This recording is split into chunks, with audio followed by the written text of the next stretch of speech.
ऋषि सिंघानिया के केबिन में अचानक उनका सेक्रेटरी विनय भागते हुए आया। वो बुरी तरह हाँफ रहा था। सर सर एक बैड न्यूज़ है। कैसे बताऊं? नेहा मैडम का एक्सीडेंट हो गया है। विनय हड़बड़ाता हुआ बोला।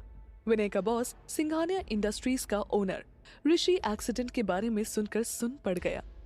वो जैसे अपनी जगह पर ही जड़ हो गया था। उसने बोलने की कोशिश की पर उसकी जुबान लड़खड़ाने लगी।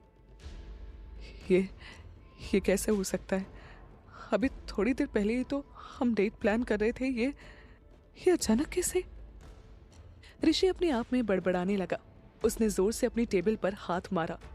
टेबल पर रखा भरा पानी का ग्लास फर्श पर बिखर कर टूट गया।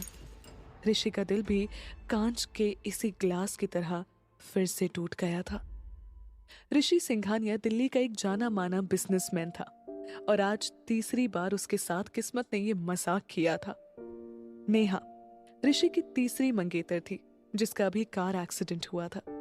हॉस्पिटल में वो मौत से अपनी जंग लड़ रही थी। नेहा से पहले ऋषि की 2 और एंगेजमेंट हो चुकी थी, लेकिन एंगेजमेंट के कुछ ही दिनों बाद बारी बारी दोनों की एक्सीडेंट में जान चली गई थी। इस बार फिर से ये होने पर ऋषि ने अपना आपा खो दिया था। विनय, कुछ गलती तो नहीं हुई तुमसे? अभी 1 घंटे पहले हमारी बात हो रही थी, अचानक उसका फोन कट गया था।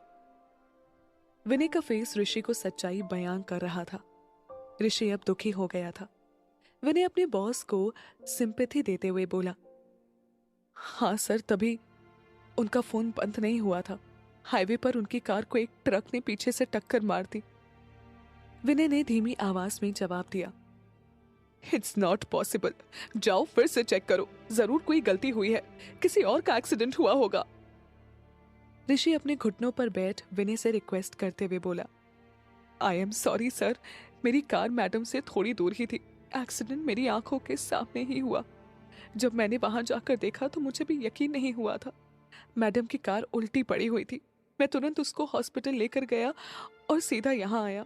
सोच रहा था आपको तभी फोन कर दूं, पर हिम्मत नहीं हुई। उनका ये फोन आप रख लीजिए। नेहा का फोन देखकर ऋषि को यकीन हो गया कि विनय सच कह रहा है। हॉस्पिटल वाले क्या बोले? विनय, वो ठीक तो हो जाएगी ना? विनय ने बिना कोई देरी किए जवाब दिया, सर ट्रीटमेंट शुरू हो जाएगा थोड़ी देर में, अभी तक कुछ कंफर्म नहीं है। विनय ने अपनी नजरें झुका ली थी। चलो गाड़ी निकलवाओ, let's go to the hospital. Rishi Neha का फोन अपने बैग में रखते हुए चलने के लिए रेडी हो गया था।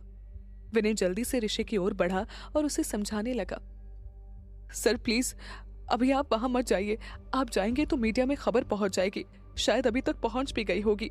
आप वहां गए तो फिर से आपके बारे में रूमर्स को हम रोक नहीं पाएंगे, और फिर सिंघानिया इंडस्ट्रीज को। विनय आगे कहते कहते रुक गया। Please sir. ऋषि इस वक्त बहुत ही हेल्पलेस महसूस कर रहा था।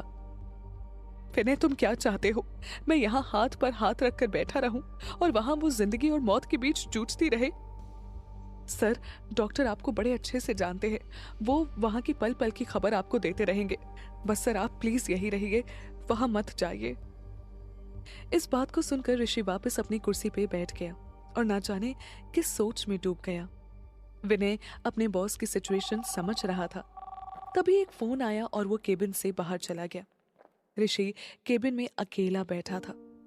दरअसल ऋषि के दादाजी की वसीयत के हिसाब से ऋषि के 26 साल के हो जाने पर उसे सिंघानिया ग्रुप का मालिक बना दिया जाएगा, पर एक शर्त थी कि पूरे शेयर्स उसे तभी मिलेंगे जब उसकी शादी हो जाएगी। इसी वजह से काफी टाइम से ऋषि के घर वाले उसके लिए लड़की ढूंढ रहे थे। आज से पहले जिन 2 लड़कियों से ऋषि की शादी होने वाली थी, उनमें से एक की कार एक्सीडेंट से मौत हो गई थी और दूसरी की जान लिफ्ट में आई गड़बड़ी के चलते चली गई थी। खैर, ऋषि उन लड़कियों से शादी सिर्फ अपने परिवार की मर्जी के चलते कर रहा था, पर नेहा ऋषि के बचपन की दोस्त थी और कुछ समय पहले ही वो अमेरिका से अपनी पढ़ाई पूरी करके वापस आई थी। अपर सर्कल में ऋषि को लेकर हादसों के बारे में अफवाहें तो उड़ रही थी। ये ऋषि किसी ना किसी दिन कंपनी ही डुबाएगा। इसके साथ जो भी लड़की जुड़ती है उसके साथ कुछ ना कुछ हो ही जाता है, या तो इसकी कुंडली खराब है या ये मनहूस है। ऐसे ही और भी अफवाहें थी। मुझे तो लगता है कि इसके अंदर कोई जानवर छुपा है। हर बार ऐसा कैसे हो सकता है? जरूर इसका कोई राज उन लड़कियों को पता चल जाता होगा और ये उन्हें मरवा देता होगा। बड़े बड़े लोगों की ऐसे बड़े बड़े राज होते ही हैं। इन अफवाहों के बावजूद जिस लड़की ने इस बार ऋषि से शादी करने के लिए हाँ कहा था, उसे इनसे कोई फर्क नहीं पड़ा और अपने परिवार के मना करने के बावजूद भी वो ऋषि से शादी करने के लिए तैयार हो गई। कुछ समय साथ बिताने के बाद ऋषि से उसकी दोस्ती प्यार में बदल गई और सबको लगा कि अब सब ठीक हो गया है। पर आज फिर ये एक्सीडेंट। ऋषि अपने केबिन से खुले आसमान की ओर देखकर मन ही मन सोच रहा था, क्या सच में मेरी किस्मत में कोई पार्टनर नहीं? क्या मैं जिसको भी चाहूंगा उसका यही हश्र होगा? अचानक विनय फिर से केबिन में अंदर आया और ऋषि से बोला, सर सर। ऋषि ने विनय की तरफ देखा पर वो कुछ नहीं बोला। जो खबर अभी अभी उसे फोन पर पता चली थी वो ऋषि को बताना जरूरी था। सर, अभी मैडम के घर वालों का फोन आया है। वो लोग आप दोनों की शादी तोड़ना चाहते हैं। वो अब कोई रिस्क नहीं लेना चाहते। उन्हें लगता है ये शादी तोड़ती गई तो मैडम की जान बच जाए। ऋषि को यह सुनकर गुस्सा आ गया। वो किसी अंधविश्वास में नहीं मानता था, लेकिन वो नहीं चाहता था कि अब उसकी वजह से किसी की जान जाए। ऋषि ने विनय को सीधा ऑर्डर दे दिया, वो जो भी चाहते हैं अभी उनको हाँ कर दो। मुझे ये बताओ, नेहा ठीक है ना? विनय बड़ी धीमी आवाज में हिचकिचाए हुए बोला, सर वो अब कोमा में है। पता नहीं कब तक उन्हें होश आ पाएगा। ऋषि ये सुनकर अपना सर पकड़कर बैठ गया। विनय ने आगे कहा, और सर, नेहा मैडम के घर वालों ने आपके घर वालों से इस रिश्ते को तोड़ने को बात कर भी ली है। वो भी इस एक्सीडेंट की वजह से अपने रिश्ते नेहा मैडम के घर वालों से खराब नहीं करना चाहते, इसीलिए वो मान गए। What the hell?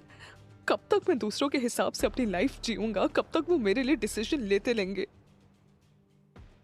ऋषि अब अपना आपा खो रहा था। तभी केबिन के गेट पर आहट हुई।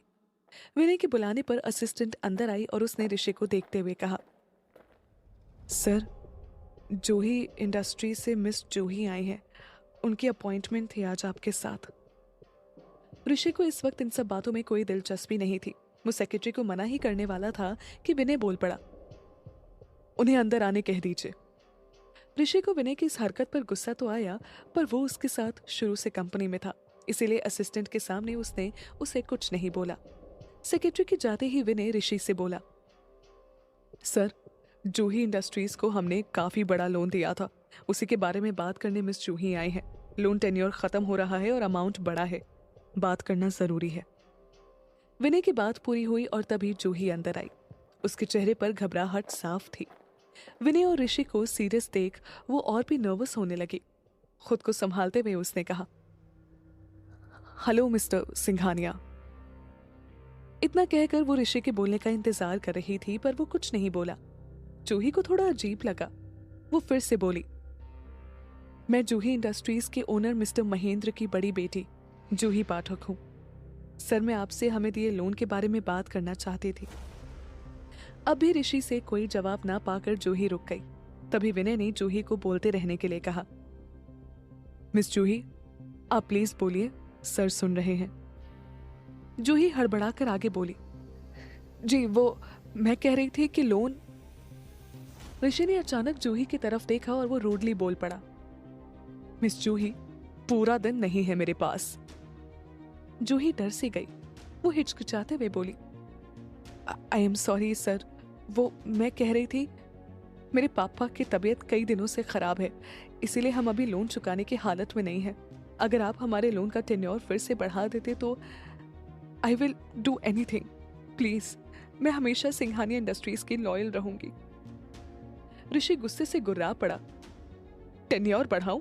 मैं यहाँ कोई चैरिटी चला रहा हूँ क्या? It's business. अगर लोन टाइम पे रीपे नहीं कर सकते तो लेते क्यों हो? ऋषि हमेशा इतना रूड नहीं रहता था। इस तरह जूही पर चिल्लाकर वो खुद भी हैरान था। विनय ने गहरी सांस लेते हुए जूही से कहा, miss Juhi, I am sorry, but please understand, हमारी कंपनी की कुछ पॉलिसीज है और हम उन्हीं के हिसाब से चलते हैं। हम आपके लिए रूल्स तो बदल नहीं सकते। आपको टाइम पहले भी एक्सटेंड किया गया है, अब हम कुछ नहीं कर सकते। जूही ये सब जानती थी, पर फिर भी वो उम्मीद कर रहे थे। जूही मायूस होकर जा ही रही थी कि तभी पता नहीं ऋषि को जूही के मायूस चेहरे में क्या दिखा। रुको। जूही ने कंफ्यूज्ड होकर ऋषि की तरफ देखा और उसके कुछ बोलने का इंतजार करने लगी। ऋषि भी जूही को ही देख रहा था। कुछ रुककर वो बोला, विल यू मैरी मी? जूही ऋषि की इस बात पर दंग रह गई। विनय के भी होश उड़ गए थे। जूही कुछ हिचकिचा कर बोली, मैं यहाँ लोन टेन्योर पढ़ाने बोल रही हूँ और आप मुझसे शादी करने बोल रहे हैं? ऋषि बहुत ही नॉर्मल टोन में बोला, हाँ।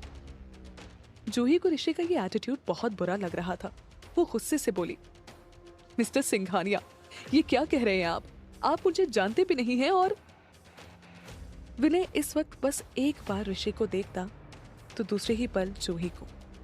वो समझने की कोशिश कर रहा था कि ये चल क्या रहा है। ऋषि हंस पड़ा, मानो जूही ने कोई मजाक किया हो। मिस जूही, बहुत जान लिया मैंने जिनको जानना था। मैं आपको सीधा ऑफर दे रहा हूं। आपको टेन्योर बढ़वाना है, बढ़ जाएगा, बल्कि आपका पूरा लोन ही माफ कर दूंगा। आपको मेरे साथ एक कॉन्ट्रैक्ट मैरिज करनी होगी। जस्ट आंसर यस और नो। जूही ने इस तरह की सिचुएशन अब तक सिर्फ फिल्मों में देख रखी थी। उसे अंदाजा भी नहीं था कि कभी उसे इस तरह कोई फैसला करना होगा। वो ऋषि के इस ऑफर पर डाउट कर रही थी। ये कोई ट्रिक क्वेश्चन है क्या सर, या वाकई आप सीरियस हैं? मिस जूही, मैं जानता हूं आपके दिमाग में अभी क्या सवाल चल रहे हैं, लेकिन आप क्यों कैसे करती रहेंगी तो ये ऑफर अभी कैंसिल हो जाएगा। मुझे आपकी सारी शर्तें मंजूर है, लेकिन आपको मेरे हिसाब से कॉन्ट्रैक्ट मैरिज करनी होगी। इस शादी में फायदा सिर्फ आपका ही है। अगर आप अच्छे से सोचें तो बाकी डिसीजन आपका है। Just answer. जूही के दिमाग में जो चल रहा था वो अचानक उसकी जबान पर आ गया। देखिए, मेरा एक बॉयफ्रेंड है राहुल, वो भी बिजनेसमैन है and he loves me a lot. मैं उसे क्या जवाब दूंगी? मैं किसी से शादी कैसे कर सकती हूँ? तभी ऋषि ने उसकी आंखों में आंखें डालकर बड़े आराम से कहा, इमोशनल होकर नहीं, प्रैक्टिकल होकर सोचिए मिस जूही। ऐसे मौके बार बार नहीं मिलते। एक बात और, शादी के बाद मैं आपको छूंगा भी नहीं। ये शादी सिर्फ कागज पर होगी। जूही को समझ नहीं आ रहा था कि वो ऋषि के सवालों का काउंटर कैसे करे। मिस्टर सिंघानिया, लेकिन मेरा बॉयफ्रेंड इस बात पर कैसे यकीन करेगा? ऋषि ने अपने हाथ में पेन उठाकर जूही की ओर रखते हुए कहा, मिस जूही, अगर उसे आपसे प्यार होगा, वो आप पर वाकई यकीन करता होगा तो वो जरूर समझ जाएगा। जूही के दिमाग में राहुल का चेहरा घूम रहा था। एक तरफ उसके पापा की बनाई जूही इंडस्ट्रीज थी और दूसरी तरफ राहुल। अगर ये डील नहीं होगी तो जूही इंडस्ट्रीज का क्या होगा? जूही कोई फैसला नहीं ले पा रही थी। कुछ देर सोचने के बाद जूही ने ऋषि की आंखों में आंखें डालकर अपना फैसला सुनाया। ऋषि भी इस फैसले को सुन सरप्राइज्ड हो गया। तो क्या फैसला लेगी जूही? आखिर ऋषि नेहा के एक्सीडेंट के बाद जूही को अचानक से ये शादी का ऑफर क्यों दे रहा है? क्या जूही अपने पापा की बनाई इंडस्ट्री के लिए अपनी जिंदगी से समझौता कर लेगी? क्या जूही का हाल भी ऋषि की बाकी मंगेतरों के जैसा होगा?